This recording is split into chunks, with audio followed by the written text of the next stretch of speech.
Kalau saudara menerima surat, tentu yang pertama-tama saudara cek adalah siapa nama pengirimnya, bukan? Bukan siapa nama tukang posnya. Kalau saudara menerima email, saudara tentu cek siapa nama pengirimnya juga, bukan dengan email apa dia mengirimkannya. Kalau saudara tidak tahu, tidak kenal, atau saudara tidak suka, mungkin surat atau email itu tidak pernah saudara buka atau saudara langsung delete saja. Nah, hari ini kita akan membaca sebuah surat yang ditulis dan dibawa oleh seorang yang bernama Paulus. Siapakah dia? Kenapa dia menulis surat untuk kita? Apa isinya? Kita akan simak bersama-sama setelah kita berdoa. Tuhan Yesus, kami mengucap syukur buat pagi hari ini. Kami mau mendengarkan firman-Mu.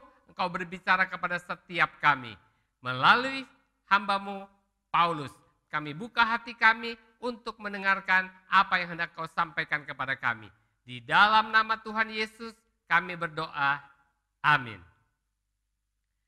Roma 1 ayat 1 sampai 3 dikatakan dalam Alkitab Amplified Bible, from Paul, a bond servant of Jesus Christ, the Messiah, called to be an apostle, a special messenger, set apart to preach the gospel, good news of and from God, which he promised in advance long ago through his prophets in the sacred scriptures, the gospel regarding his son, who as to the flesh, his human nature was descended from David. Dalam bahasa Indonesia dikatakan, dari Paulus, hamba Kristus Yesus, yang dipanggil menjadi rasul dan dikuduskan untuk memberitakan Injil Allah. Injil itu telah dijanjikannya sebelumnya dengan perantaraan nabi-nabinya dalam kitab-kitab suci tentang anaknya yang menurut daging diperanakan dari keturunan Daud. Kenapa saya mempergunakan Amplified Bible? Karena caranya dia menulis sangat membantu kita semua untuk mengerti dengan lebih mudah maksud si penulis, yaitu Paulus. Paulus menulis suratnya kepada jemaat di Roma, memulainya dengan memperkenalkan dirinya. Dan dia memperkenalkan dirinya sebagai hamba Tuhan, sebagai rasul, sebagai utusan khusus yang dipisahkan atau dikhususkan untuk berkhotbah dan mengajar tentang Injil. Dan terjemahan Amplified memberi penjelasan arti tentang Injil, yaitu good news atau kabar baik. Dan kabar baik ini adalah dari Allah dan tentang Allah. Jadi ini adalah hal yang sangat penting buat kita semua. Ayat kedua dikatakan, Injil atau kabar baik itu telah sejak dulu dijanjikan Allah sebelumnya. Artinya sudah lama banget melalui nabi-nabinya. Ayat 3 dikatakan kabar baik itu tentang anaknya. Ketika tadi kita membaca Roma 1 ayat 1 sampai 3, saya sengaja baca pelan-pelan dan berulang-ulang karena saya ingin saudara melihat bahwa Paulus memberi kata pendahuluan yang sangat lengkap dan spesifik kepada jemaat di Roma dan juga kepada kita, bahwa dia adalah utusan Tuhan yang dipisahkan untuk khusus memberitakan tentang kabar baik. Dan pesan yang disampaikan adalah dari Tuhan dan tentang Tuhan. Jadi apa yang akan disampaikan bukan menyampaikan pesan dari Tuhan saja, tetapi tentang Tuhan. Dan ayat yang ketiga tadi sangat penting. Karena di situ dicatat bahwa kabar baik itu tentang Tuhan dan dari Tuhan itu adalah tentang anaknya. Dan kalimat ini sangat penting buat kita semua hari ini. Untuk memahami apa yang Paulus katakan di sini, bahwa hanya ada satu pesan utama Injil, yaitu kabar baik tentang Allah yang sama dengan disebut anak Allah, yaitu Yesus Kristus. Dan itu berarti apa saja yang kita dengar atau sampaikan, kalau itu bukan kabar baik yang berhubungan atau melibatkan Yesus Kristus dan apa yang telah ia kerjakan, maka itu bukan Injil.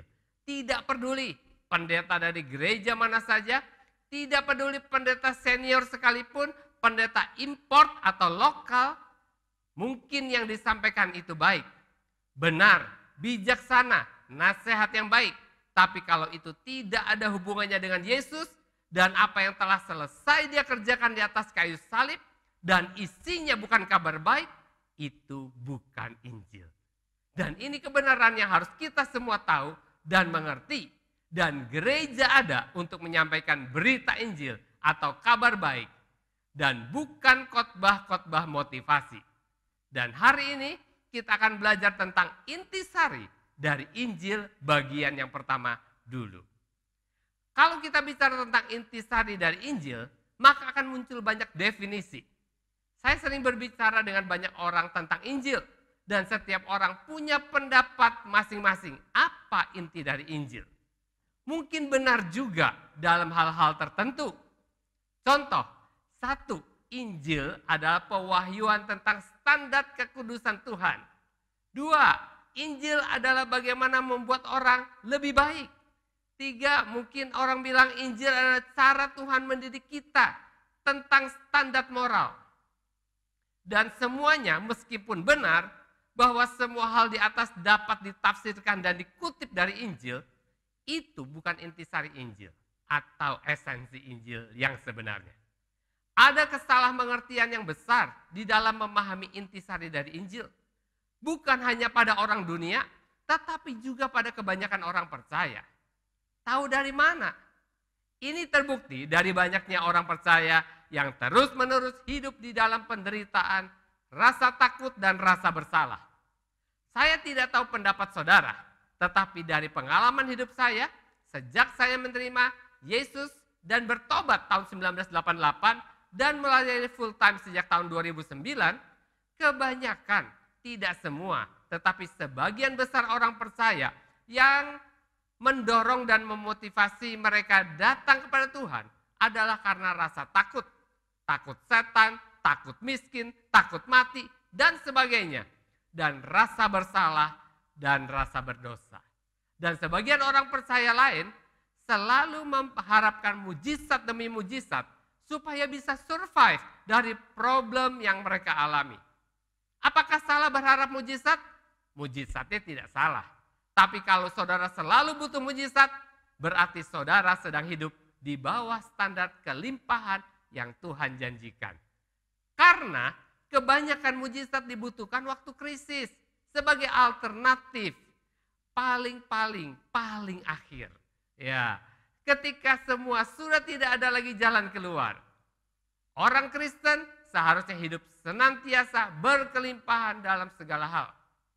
Yohanes 10 ayat 10 berkata, "The thief comes only in order to steal and kill and destroy.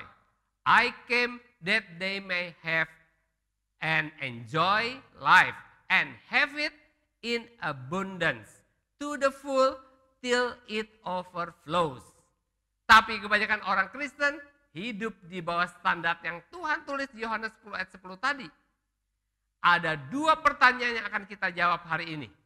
Pertama, mengapa banyak orang percaya hidupnya selalu dalam rasa takut, khawatir, merasa berdosa, merasa hidupnya di bawah hukuman atau kutuk? Yang kedua, dari manakah semua perasaan tadi datang? Kalau saudara baca Alkitab kita, saudara akan segera tahu bahwa rasa berdosa, takut telah diturunkan dari generasi ke generasi terus sampai hari ini, sampai kepada saudara dan saya. Dan semuanya terjadi sebab saudara tidak tahu atau mengabaikan atau tidak peduli pada intisari atau pesan utama dari Injil. Dan karena terus-menerus diturunkan, saudara terbiasa dengan hidup seperti itu. Sehingga saudara berpikir ini adalah hidup yang normal. Sehingga ketika Injil kasih karunia itu diberitakan kepada saudara, kabar baik itu begitu baiknya disampaikan kepada saudara, sulit sekali buat saudara mempercayainya. It is too good to be true gospel of Jesus Christ. Kabar baik yang terlalu baik. Satu hari saya sharing-sharing dengan seorang pengusaha.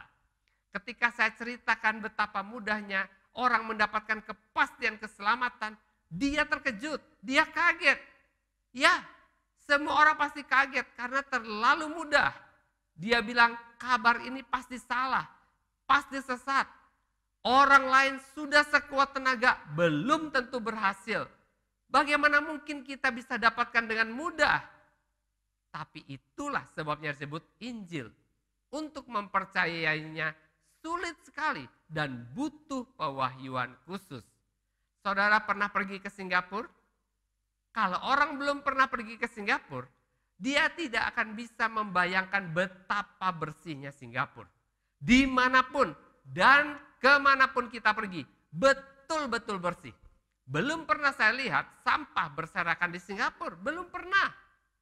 Walaupun saya ceritakan, orang lain mungkin mengangguk-angguk tanda setuju, tetapi tidak akan bisa membayangkan.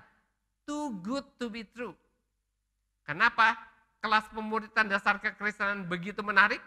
Karena kita belajar tentang Injil, kabar baik. Saya mengajak setiap peserta baca sendiri. Jangan saya yang baca, harus mereka baca sendiri. Supaya jangan sampai tidak percaya. Jangan sampai cuma katanya baik, tapi tidak pasti. Ada orang yang sudah puluhan tahun jadi Kristen, pelayanan, ketika ikut kelas pemuritan dasar kekristenan, terkaget-kaget karena merasa tidak tahu apa-apa, tidak pernah dengar. Sudah pernah baca Alkitab tapi heran, dulu kok nggak kelihatan baiknya di mana. Saya juga sama, saudara. 8 kali baca Alkitab, bolak-balik dari Kejadian sampai Wahyu, belum tahu kabar baiknya di mana. Sampai satu hari seseorang membimbing saya, membuka tabir selubung yang menutupi pengertian saya. Hari ini, kalau ada orang marah-marah sama saya, bilang saya sesat, mereka bilang Injil tidak semudah itu, saya bisa maklum. Dulu saya juga begitu. Teman-teman saya, ketika saya ceritakan, mereka bilang, tapi dari dulu pendeta saya nggak pernah cerita itu. Jadi saya nggak percaya. Orang tua saya juga Kristen, aktif, majelis gereja. Dia juga nggak pernah bilang begitu. Saya lebih percaya apa yang pendeta saya dan orang tua saya sampaikan.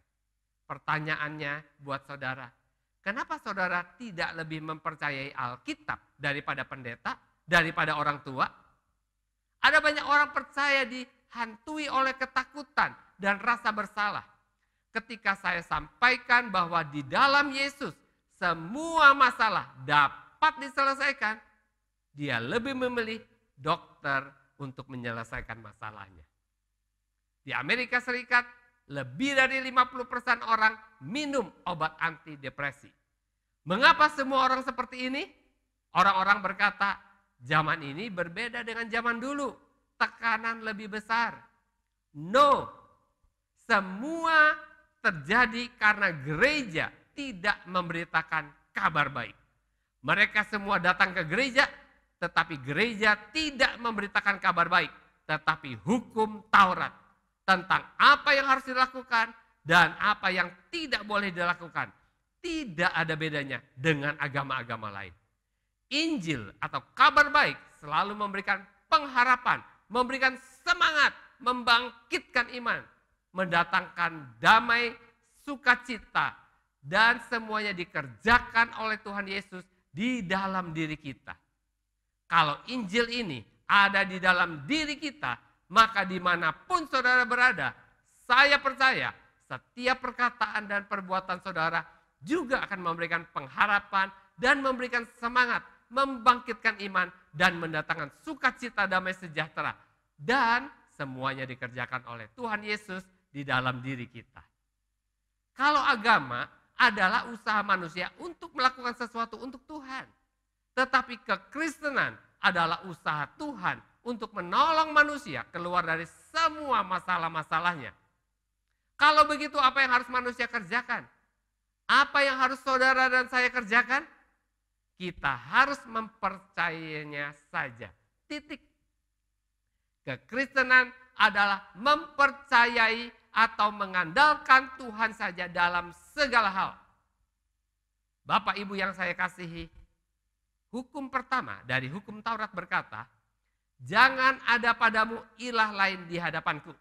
Keluaran 20 ayat 3 berkata, jangan ada padamu Allah lain di hadapanku.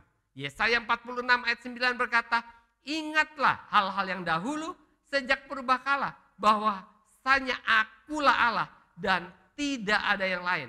Akulah Allah dan tidak ada yang seperti aku.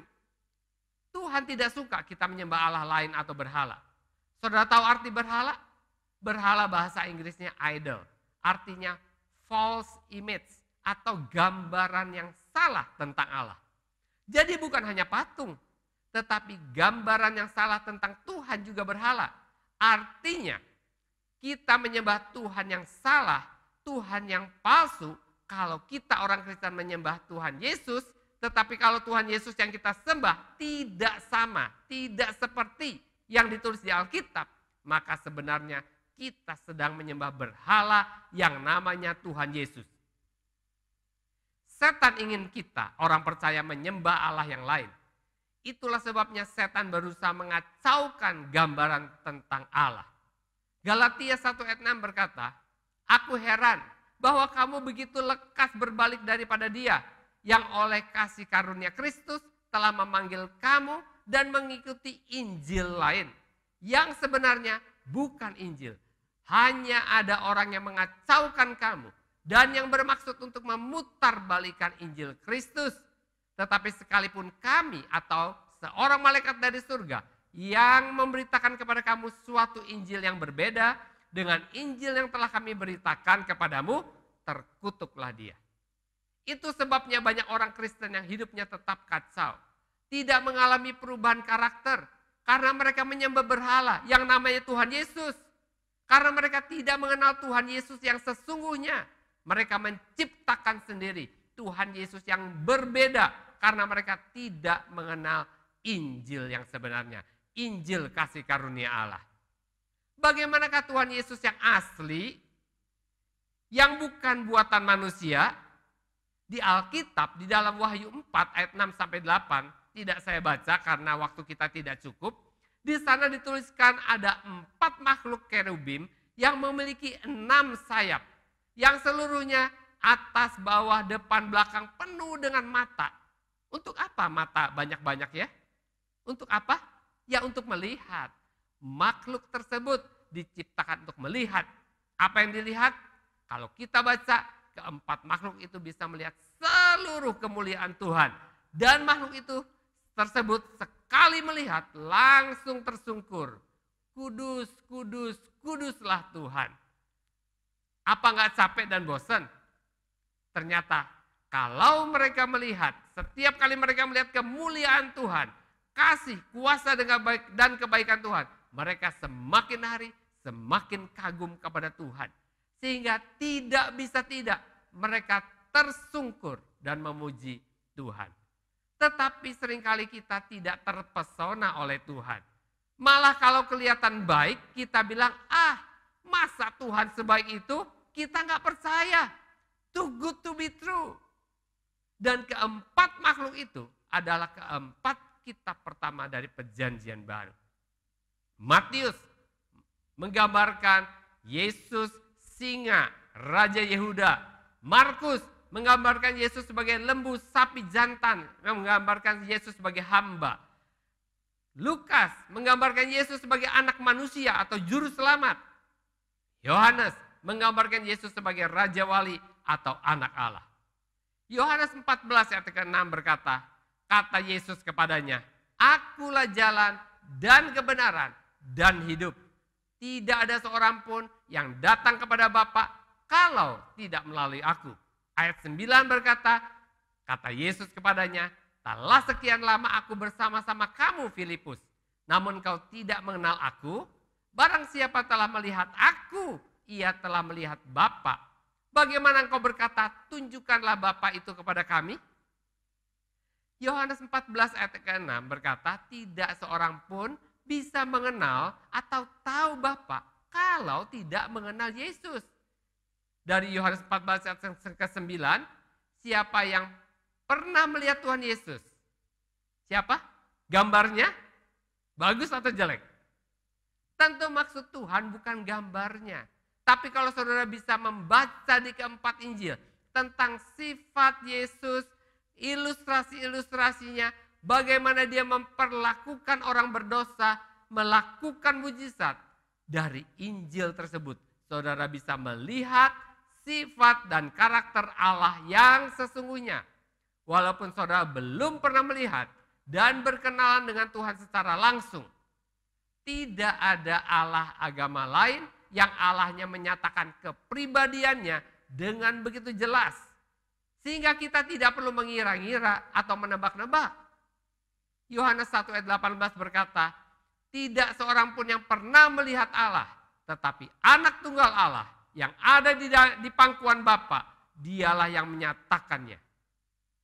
Jadi intisari dari Injil adalah Yesus datang dan dia membuat Allah yang tidak dikenal oleh siapapun, tidak pernah dilihat oleh siapapun, sekarang menjadi sangat jelas.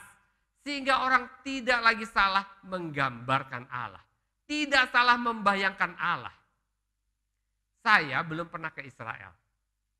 Selama ini kalau saya baca Alkitab, apa yang saya bayangkan tentang kolam Bethesda, tentang Taman Getsemane, semuanya khayalan saya. Tetapi nanti kalau saya sudah ke sana, kalau saya membaca Alkitab lagi, yang saya bayangkan bukan lagi khayalan saya, tetapi sesuai dengan aslinya.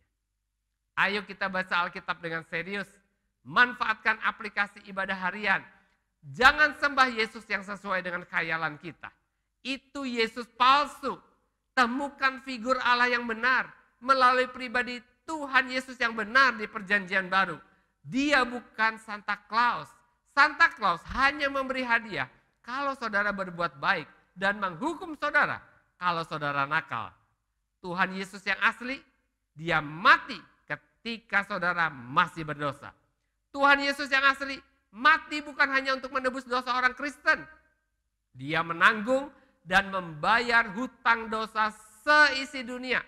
Karena dia Tuhan dan juru selamat atas semua manusia. Tuhan Yesus yang asli tetap setia walaupun kita tidak setia. Tuhan Yesus yang asli membenci dosa tetapi mengasihi manusia berdosa. Mari kita datang kepada Tuhan. Terima kasih Tuhan, kami mengucap syukur karena kami boleh mengenal Tuhan Yesus yang asli dari Alkitab. Terima kasih sehingga kami tidak menyembah Tuhan yang lain, Tuhan Yesus yang palsu, yang seringkali diberitakan dari atas mimbar. Kami mau lebih percaya kepada Alkitab sebagai firman Tuhan yang hidup yang diberitakan oleh Paulus dan para murid-murid. Kami mengucap syukur buat firman Tuhan hari ini. Berdoa supaya Tuhan memberikan pewahyuan, membuka mata pikiran setiap orang yang mendengarkan program ini, supaya mereka mengenal Tuhan dengan benar melalui firman-Mu Alkitab. Terima kasih Bapa. Di dalam nama Tuhan Yesus Kristus, kami sudah berdoa dan mengucap syukur. Amin. Tuhan memberkati, kita berjumpa lagi dalam ibadah online minggu depan.